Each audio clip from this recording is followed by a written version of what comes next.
ridículo. Agora, vamos lá para os ministros da Suprema Corte, né? A pequenez desses sujeitos. Por que diabos, né, sem nenhuma discussão no parlamento, ou seja, não há discussão no parlamento brasileiro sobre isso, e quando teve, essa discussão foi destruída, no caso também por nós, mas pela opinião pública que não quer uma regulação das redes sociais, por que diabos, tá, a AGU e STF acham que é necessidade do povo brasileiro legislar sobre redes sociais?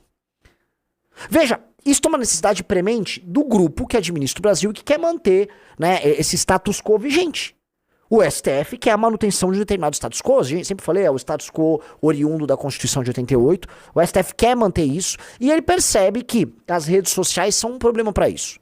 Não porque as redes sociais estão trazendo soluções para isso, de maneira alguma, tá? Até escrevi um textão no Twitter hoje, que vai muito nessa linha do... Nós não temos resposta para essa elite merda, tá? O risco pode... Eu vou até trazer isso.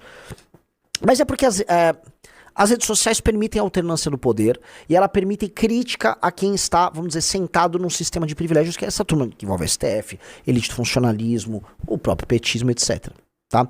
Então, eles percebem que é um problema. O Lula percebe que não consegue governar e levar à frente suas políticas porque as redes sociais estão batendo o tempo todo. Cara, não há pauta que o governo Lula tente andar que ele não perde. É desde quando começaram as taxações, são as viagens da Janja, são os discursos da Janja, são os discursos do próprio Lula, são os escândalos de corrupção, é o negócio do INSS, é o negócio da taxação do Pix. Se você for pegar todas as batalhas midiáticas que o governo Lula entrou, ele perdeu e perdeu feio. Perdeu feio. E aí, então... STF, etc. Qual é a reação deles? Ah, se eu tô perdendo no campo de futebol, eu vou pegar um trator e vou destruir o campo de futebol. Poxa, que baita solução vocês estão tendo aí. E é uma coisa extremamente arrogante da parte deles. E é uma coisa extemporânea. É trazer um tipo de leitura sobre o debate público pobre. Eu não sou aqui o defensor, tá? Nossa, as redes sociais tornaram o debate público melhor. Eu não sei se o debate público de hoje é melhor do que ele era há 30 anos atrás. Eu sei que com certeza ele é mais democrático. Entenderam? Eu não sei se ele é melhor. O debate público era restrito a jornalistas, formadores de opinião, intelectuais, os próprios políticos. Eles faziam parte do debate público. Então o debate público era mediado e nós, cidadãos, éramos os espectadores. Nossa opinião era dada por outros. Hoje, nós formamos opinião. Tá melhor? Abro pra vocês. Tá melhor? Eu acho que no nicho tá melhor. Vocês têm um MBL aqui, vocês têm um antagonista, vocês têm analistas dos mais diversos para todos os gostos, da maior a menor qualidade. A questão é que a dispersão da inteligência ela é muito desigual e ela fica restrita. E nós temos aí, né, um país de Cleitinhos, um país de Pastor Sandro Rocha, né, um país de lives com, né, te atualizei, essas porcarias, que fazem com que o debate esteja assim, de uma pobreza, as discussões sejam toscas, rudes, não digo nem elementares, são toscas e rudes mesmo, e baseadas no like, no view, etc. Então, eu não sei dizer se o debate melhorou, mas eu tenho certeza que ele é muito mais democrático. Ele é incrível. Hoje o debate é incrivelmente mais democrático do que ele jamais foi. Só que estes caras, oriundos do Pacto de 88, isso inclui o STF, eles querem voltar para o status quo ante, ou seja, eles querem voltar para aquele mundo em que a opinião pública era formada pelos amigos deles que eram jornalistas. Tem coisa mais emblemática dessa espécie de luta para retornar ao velho mundo do que a relação deles, do STF, com os jornalistas da Globo News, em que as jornalistas da Globo News ficam lá, gente, recebi aqui o ministro falou um negócio incrível, olha isso aqui, né? Em que eles pautam e são pautados pelos agentes da imprensa que fazem essa mediação. Uma relação mediada com o público e que eles confiam, que eles têm uma margem de segurança. Boa parte do debate público, não só no Brasil, mas no mundo se deu nesses termos. Tá? Através olha, a imprensa é o quarto poder. A imprensa foi o quarto poder. Ela foi um poder porque ela se estabeleceu como um foco de poder porque a imprensa era a ágora. A ágora, o debate público se dava nas redações dos jornais, na televisão. Não, quando eu falo jornais, estou botando televisão, botando rádio, tudo. Eu botando a mídia institucionalizada que existiam nessas democracias. Lógico que você tinha instâncias, o partido político, a Câmara de Vereadores da sua cidade. Isso eu tô falando aqui em qualquer outro lugar, tá? O seu condado, você mora em outro país e tal. Você tinha outras instâncias, mas instâncias mediadas. Hoje não.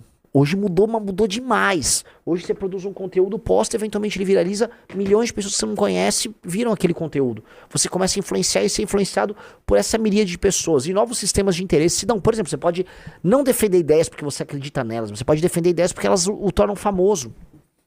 Entendeu?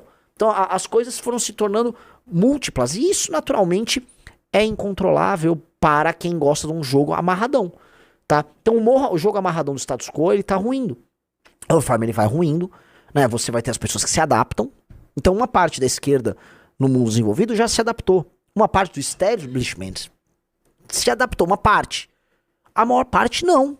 E não quer se adaptar e vai lutar contra, tá? Alguns lugares, eles partem realmente para uma luta aberta, que é o caso do Brasil. Porque o caso do Brasil, ele se tornou muito emblemático porque eles fizeram uma confusão, para eles muito bem-vinda, entre redes sociais e adversários políticos, e os adversários políticos tropeçaram nas cascas de bananas necessárias para a criação do discurso. Foi o quê? O processo do Covid, naquele momento bizarro na história humana, de gestão de uma pandemia, e aí você teve o Bolsonaro agindo igual um débil mental durante o Covid, e recentemente agora a tentativa de golpe lá em 2022. Isso aí criou uma argumentação para eles em que as redes sociais foram instrumentos para gerar morte e golpe. Portanto, alguma regulação era necessária. E aí criou, né, um discurso que atendia aos interesses desses caras. Mas no fundo os interesses são jogos de poder. Para esses caras isso é jogo de poder.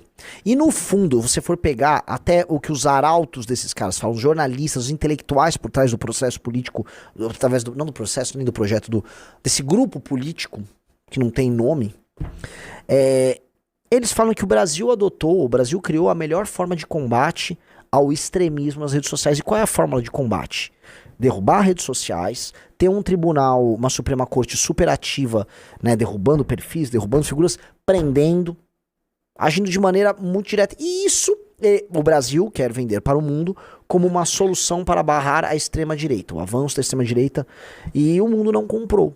Na verdade, o Brasil não foi visto, o Xandão não foi visto como um arauto da democracia, agindo como uma espécie de Carl Schmitt e tal, vindo com a sua tese e tal, agora da democracia militante. Não, ele foi meio que ignorado, porque o mundo desenvolvido tá em outra. Mesmo eles têm essa questão da liberdade de expressão e tal, como uma coisa mais profunda. Aqui pra gente não é, porque nunca foi. Liberdade de expressão nunca foi importante pro brasileiro. Por diversas razões, tá? A liberdade de expressão, não só pro brasileiro, mas vamos falar pro oriental, né? Pro oriental, pra povos, pra maior parte da população do mundo, democracia e liberdade de expressão não são valores absolutos, nem são tão dados como importantes. Como, vamos dizer, isso aqui o progresso, a marcha do progresso vai se dar por conta disso. Não. Eles têm um processo civilizatório, um processo de construção cultural muito diferente do nosso. Desculpa, do ocidental, especialmente do anglo-saxônico. A gente também. Não são sociedades iguais. Os valores que são dados lá para certas coisas não são iguais aos nossos. E beleza, é diferente. Ok. Então, a gente percebe, né, que você tem um uso instrumental do discurso de liberdade de expressão. Então as esquerdas no Brasil, tá? Até, por exemplo, quando eu era criança, até eu entrar na faculdade, o discurso da liberdade irrestrita de opinião era um discurso de esquerda. E quem era favorável à censura era a direita. Você fala, sério, Renan? Sim.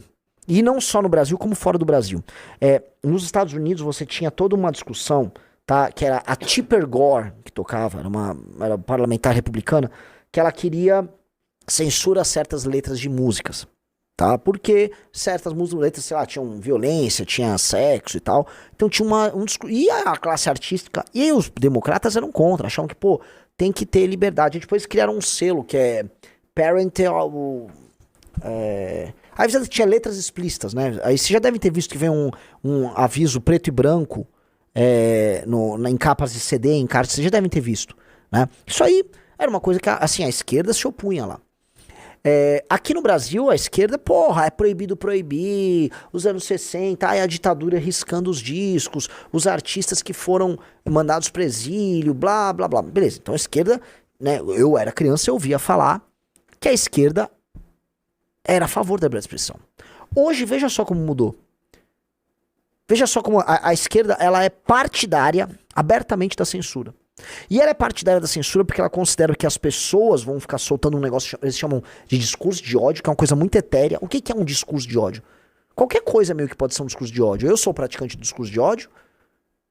Pablo Vittar é um praticante de discurso. É uma praticante de discurso de ódio. Olha eu praticando discurso de ódio aqui, né? Quem é? O que é? Quem é? Quem pratica? Quem pode praticar? Quem não pode? O que é ódio? E eles estão indo pra eles fazem isso, inclusive indo pra censura pura e simples, enquanto dizem representar o interesse da população, que não pode se expressar porque é rude, é chucra. Complicado, né? É um game complicado. E essa mentalidade, né, é muito louca porque é uma mentalidade dos anos 60 e 70 que a gente via, na verdade, havia um elemento libertário do ponto de vista de discurso naquela esquerda brasileira dos anos 60 e 70, que vem sendo superado por eles próprios, né, em novas categorias, ou seja, o autoritarismo como uma ferramenta de manutenção da democracia, né, em todos os campos. Eu até escrevi sobre isso aí, não sobre isso especificamente, mas sobre essa visão anos 60 e 70, a visão boomer que a gente tem no Brasil, né. A imaginação estreita do Constituinte de 88, consumida pelo sonho boomer, fez do Brasil um museu a céu aberto, terrivelmente preso aos anos 60 e 70. Tudo pra gente remete ao duelo Arena versus MDB, ditadura versus esquerda.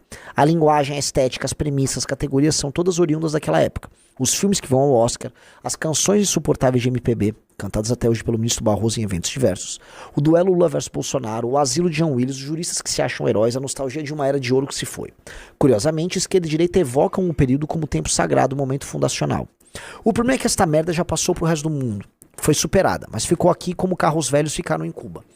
Não vamos reformar o Estado com essa imaginação. Não vamos destruir o crime organizado. Não vamos produzir música original. Não vamos fazer cinema decente. Não vamos produzir cidades bonitas. Não vamos eliminar favelas nem educar nossos jovens.